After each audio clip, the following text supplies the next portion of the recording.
A young Venetian, Bassanio, admits that although he already owes Antonio a substantial sum of money from him earlier, he needs a loan of 3,000 ducats so that he can woo Portia, a wealthy heiress from Belmont. He approaches his friend Antonio, a merchant. Antonio is short of money because all his wealth is invested in his fleet, which is currently at sea. He goes, either way, to a Jewish moneylender, Shylock, who hates Antonio because of Antonio's anti-Semitic behavior towards him. Shylock, nevertheless, agrees to make the short-term loan, but, in a moment of dark humor, he makes a condition. The loan must be repaid in 3 months or Shylock will extract a pound of flesh from Antonio's body. Antonio agrees, confident that his ships will return on time.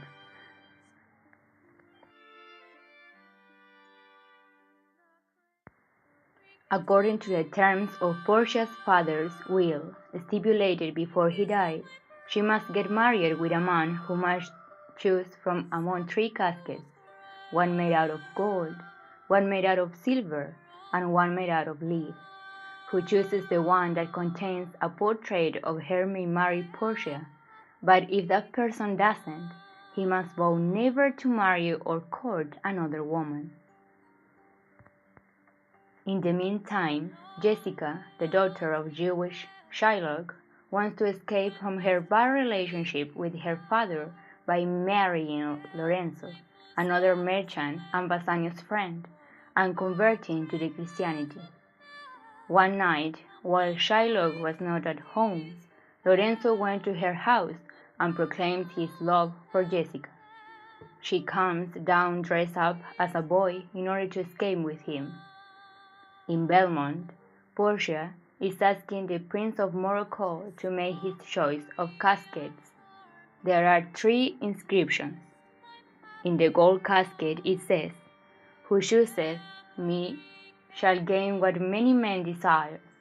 The silver one says, "Who chooseth me shall get as much as he deserves." And the lead one says, "Who chooseth me must give an horse all he has." The prince decides to open the gold casket, but he finds a scroll in the golden casket that reminds him that all that glitters is not gold.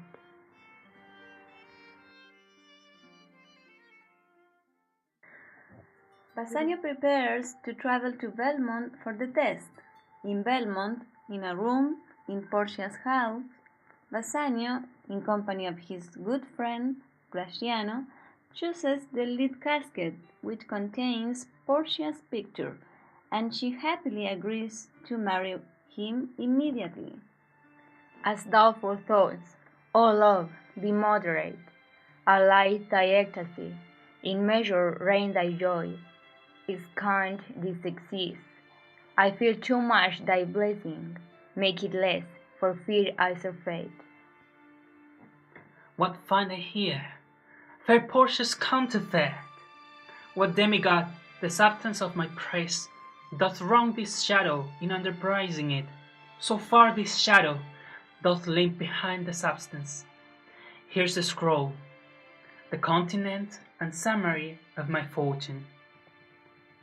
Portia declares her love for Bassanio and states that all that belonged to her now are part of him too.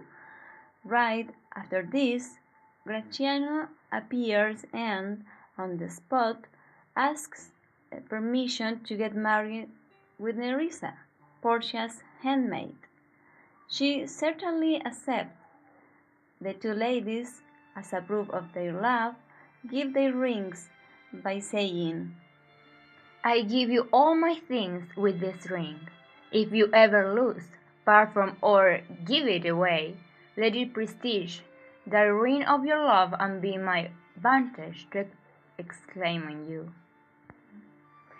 Nerissa made Gratiano promise the same thing.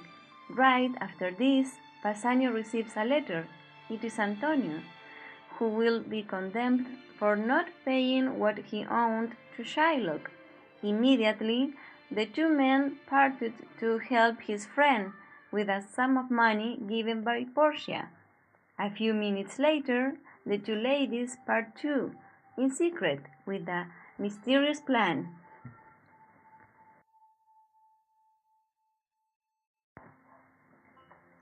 In the court of Venice, the Duke emphasizes with Antonio, but he is unable to nullify the contract, which demands a pound of flesh from his body. The Duke says, "Call the Jew into the court." Shylock enters pissed off. "Shylock, the world thinks, and I think so too, that thou but leadst this fashion of thy malice to the last hour of act. The Duke says, And then this thou show thy mercy and remorse more strange than is thy strange apparent cruelty. Shylock responds by saying, I have possessed your grace of what I purpose, and by our holy Sabbath have I swore to have the due and forfeit of my bond. If you deny it, let the danger light upon your charter and your city's freedom. Bassanio, trying to persuade Shylock to reconsider the contract, offers twice the amount of the loan. For thy 3,000 ducats, here is 6. But Shylock is not interested in the money, because he is now infuriated by the loss of his daughter. Therefore, he is intent on seeking revenge on the Christian. By then, the Duke has decided to refer the case to a visitor, and a young man appears there as a doctor of the laws. It is Portia, dressed up like a man, and in company of Nerissa as a clerk. The Duke decides to refer this case to her, who makes herself call Balthasar, the doctor of the laws from Rome. He says to Portia, You are welcome. Take your place. Are you acquainted with the difference that holds this present question in the court? Portia responds, I am informed thoroughly of the cause. Which is the merchant here, and which is the Jew? Portia, dressed up like the doctor, tries to persuade Shylock to have mercy and forgive Antonio. However, he refused to give up to the pound of meat. Thus, Portia brilliantly decides to give a sentence that surprised everyone. A pound of that same merchant's flesh is thine. The court awards it, and the laws do give it. Portia says, but then she adds, Tarry a little. There is something else. This bond do give it here no jot of blood. The words expressly are, a pound of flesh. Take then thy bond. Take thou thy pound of flesh. But in the continued, if thou dost shed one drop of Christian blood, thy lands and goods are by the laws of Venice. Shylock angrily accepts to this offer and receives the amount of money. Here is the money, yells Bassanio. Portia interrupts. Soft! The Jew shall have all justice. Soft! Portia also adds another sentence. As it is enacted in Venetian laws, any alien who attempts to take a citizen's life, direct or indirectly, should be taken apart from all their goods. Half of them are given to the affected, and the other half retained by the state. The life of the offenders lies in the mercy of the Duke. Shylock is taken to his house, also being sentenced to become a Christian.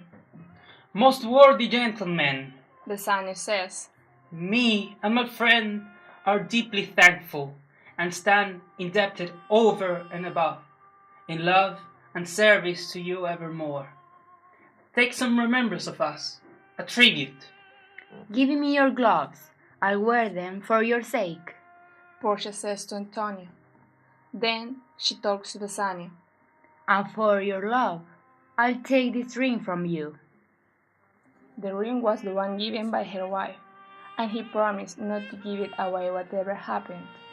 But, due to Antonio's insistence, Bassanio agrees, unwillingly. After a few minutes, Nerissa does the same with her husband, Graziano, and he also agrees to give it away his ring.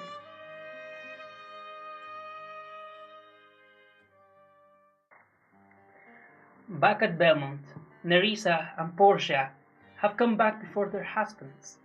Portia orders Nerissa to tell the servants not to say a single word about the absence. In the meantime, Bassanio and Antonio enter. Portia greets them and Bassanio responds, "I thank you, madam. Give welcome to my friend. This is the man. This is Antonio, to whom I am so infinitely bound." You are very welcome to our house, Portia says. In that moment, Nerissa and Graziano enter, arguing. As they are asked what is the matter, Nerissa explains that Graziano has given away the ring she gave to him the day of their marriage. Portia explains how bad Graziano did for giving away the first gift of her wife, and mentioned how she knew that her husband for sure still kept his. She knew, however, that he gave it to the doctor of the law. He finally accepts that he has given his ring too. Portia yells, Then, so bold is your false heart of truth. By heaven, I will ne'er come in your bed until I see the ring. Nerissa also replies, Nor I in yours, till I again see mine. Bassanio tries to calm her down, explaining the situation. This argument continues until both women finally tell their husband that the doctor of the laws was actually Portia, and that the clerk was Nerissa. They are all really surprised. Portia finally says, And I have better news in store for you. I have received information that 3 of your ships were not stranded, and have returned richly and safely after all. As all of them are extremely amazed with the news, Portia invites them to another room for them to ask all the questions they had and to answer to them faithfully.